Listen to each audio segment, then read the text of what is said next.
Hi friends అందరికీ ఇంకా మన వెనకనైతే తెప్ప అయితే కనిపిస్తుంది కదా, అది ఎందుకైతే అలా ఉంచారు అనేది ఇప్పుడు మీకైతే చెప్తాను. ఒకసారి చూడండి, దానికి కొంచెం గుల్ల అనేది పెట్టేస్తుంది కదా, గుల్ల అనేది గీస్తారు.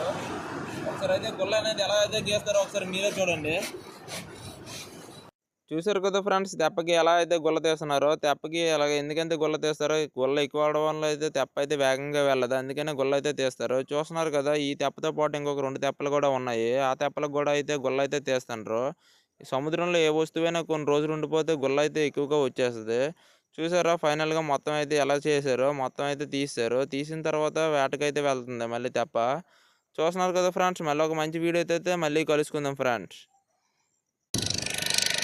హాయ్ ఫ్రెండ్స్ అందరికీ ఇంకా మన వెనకనైతే తెప్ప అయితే కనిపిస్తుంది కదా, అది ఎందుకైతే అలా ఉంచారు అనేది ఇప్పుడు మీకైతే చెప్తాను. ఒకసారి చూడండి, దానికి కొంచెం గుల్ల అనేది పెట్టేస్తుంది కదా, గుల్ల అనేది గీస్తారు. ఒకసారి అయితే గుల్ల అనేది ఎలా అయితే గీస్తారో ఒకసారి మీరే చూడండి.